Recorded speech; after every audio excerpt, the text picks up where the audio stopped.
नमस्कार। दिन भर की बड़ी खबरों में आपका स्वागत है। मैं हूं बलराम बिहारी। दिन भर की बड़ी खबरों में आज क्या रहा, इस पर विस्तार से बात करेंगे, लेकिन इससे पहले देखिए आज की हेडलाइंस। भारत की नरेंद्र मोदी सरकार अमेरिकी राष्ट्रपति डोनाल्ड ट्रंप की टैरिफ नीतियों को लेकर खामोश है। भारत पर अमेरिकी दबाव बढ़ता जा रहा है, लेकिन इसकी चर्चा न संसद में की जाती है और न ही सरकार जवाब दे रही है। दुनिया भर के देशों में अमेरिकी नीति की आलोचना की जा रही है, वहीं भारत दबाव की स्थिति में आगे बढ़ रही है और कंपनियों को छूट भी दे रही है।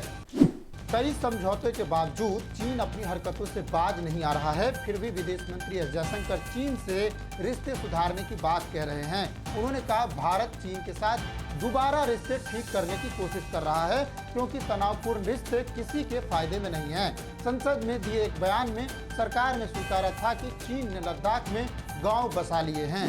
वक्फ बिल 2024 को लेकर भारत के अलग अलग हिस्सों में मुस्लिम संगठनों के साथ साथ कई पार्टियां भी विरोध कर रही है।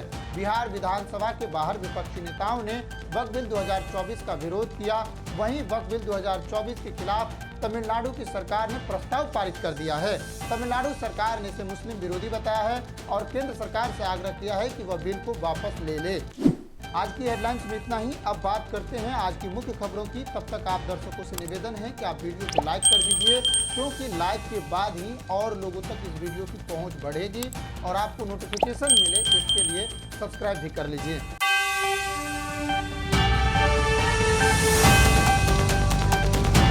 अमेरिकी राष्ट्रपति डोनाल्ड ट्रंप ने बुधवार को ऑटो आयात पर 25% टैरिफ लगाने की घोषणा की है, जिसे उन्होंने घरेलू विनिर्माण और आर्थिक विकास को बढ़ावा देने वाला एक बड़ा कदम बताया है। व्हाइट हाउस का दावा है कि यह नीति अमेरिका में ऑटो उद्योग को मजबूत करेगी और स्थानीय स्तर पर उत्पादन को प्रोत्साहित करेगी। ट्रंप ने संवाददाताओं से कहा, इससे विकास को गति मिलेगी। हम प्रभावी रूप से 25% टैरिफ लगाएंगे। यह टैरिफ 3 अप्रैल से लागू होने वाला है और प्रशासन को उम्मीद है कि इससे सालाना $100 बिलियन की आय होगी। उनका मानना है कि यह कदम अमेरिका, कनाडा और मैक्सिको में फैली जटिल आपूर्ति श्रृंखलाओं को खत्म कर देगा, जिसे वे हास्यास्पद मानते हैं, और अमेरिका में नए कारखाने के निर्माण हो और इसको बढ़ावा मिलेगा। हालांकि यह फैसला वैश्विक आपूर्ति श्रृंखलाओं पर निर्भर वाहन निर्माताओं के लिए चुनौतीपूर्ण साबित हो सकता है।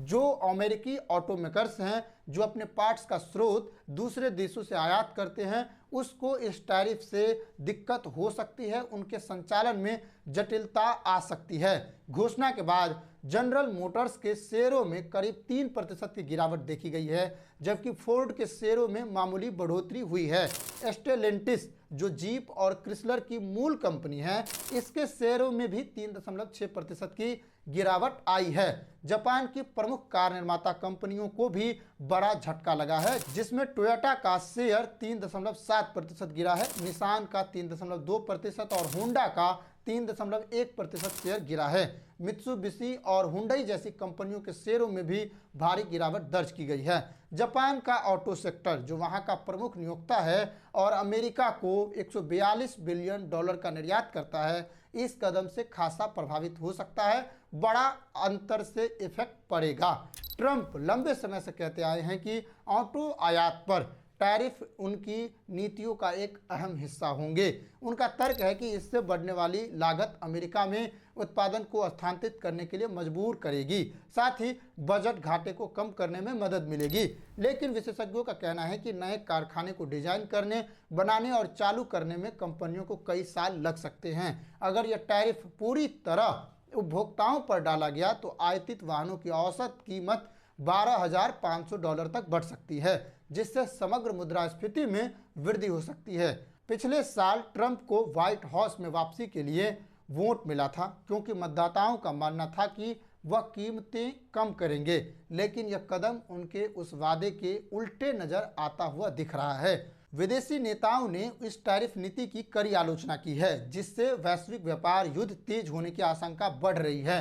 कनाडा के प्रधानमंत्री मार्क कार्नी ने इसे एक बहुत ही सीधा हमला करार देते हुए कहा, हम अपने कर्मचारियों, कंपनियों और देश की रक्षा करेंगे। यूरोपीय आयोग की अध्यक्ष अर्सुला वान डेर लेयन ने भी इस फैसले पर खेद जताया है और कहा कि टैरिफ व्यवसायों और उपभोक्ताओं के लिए नुकसानदायक है, चाहे वह अमेरिका हो या यूरोपीय संघ।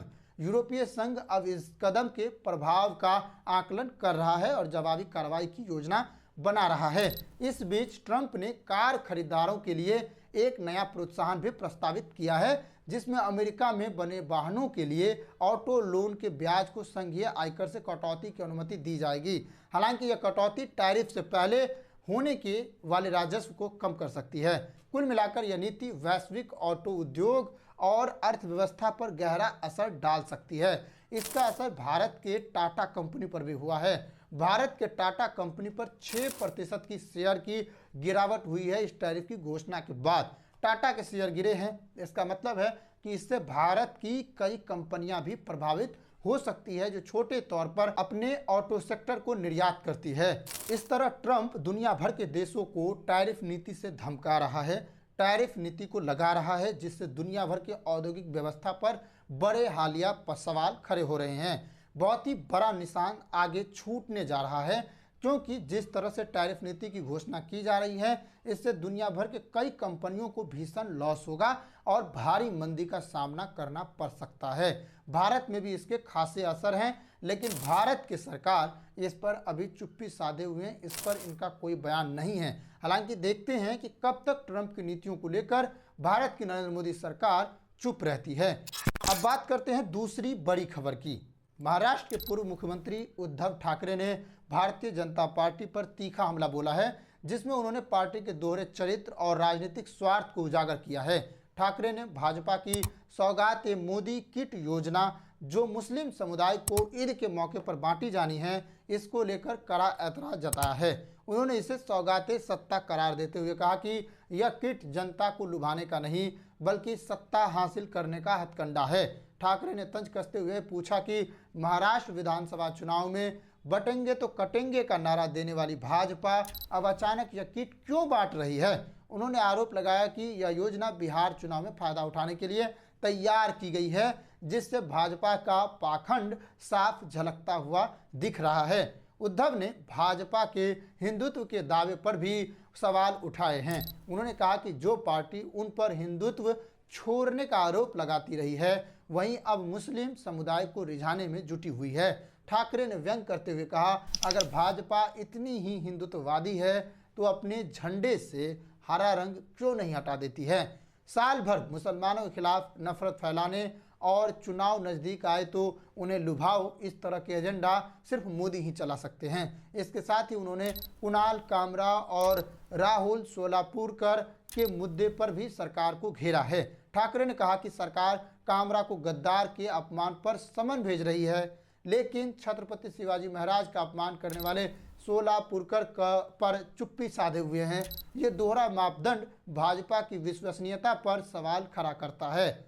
यहाँ पर सवाल ये है कि जिस समय शिवाजी की मूर्ति टूटी थी, उस मूर्ति को बनाने वाले कलाकार तक को अब तक सजा क्यों नहीं मिली। इस तरह के दोहरे रवैये क्यों अपनाए जा रहे हैं। दूसरी ओर डिप्टी सीएम एकनाथ शिंदे ने उद्धव पर पलटवार करते हुए कहा कि शिवसेना मालिक गुलाम की नहीं, बल्कि समर्पित कार्यकर्ताओं की पार्टी है।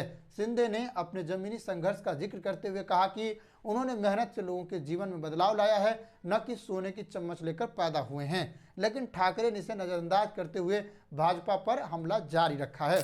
उन्होंने जनता से पूछा, बिजली बिल माफ़ी, कर्ज माफ़ी, लड़की बहन योजना, इन सब वादों का क्या हुआ। भाजपा के दावे खोखले हैं और यह किट भी उसी पाखंड का हिस्सा है। आपको पता होगा, इफ्तार पार्टी और मुसलमानों के रोजा को लेकर अब सौगात-ए-मोदी के नाम से किट बांटी जा रही है, जिसको लेकर देश भर में आलोचनाएं की जा रही है, क्योंकि यही पार्टी पूरे देश में पूरे साल तक हिंदू मुस्लिम समुदाय के खिलाफ, एक दूसरे के खिलाफ नफरत की राजनीति करती है और एक तरफ इस तरह की बात करती है। ठाकरे की यह आलोचना न सिर्फ भाजपा की नीतियों को कटघरे में खड़ा करती है, बल्कि जनता को उनके वादे और हकीकत के बीच के फर्क को समझाने की कोशिश भी करती है। ठाकरे का यह प्रयास जनता को बताने का है, लेकिन अब जनता इसे किस तरह से समझती है, ये अब जनता ही तय करे।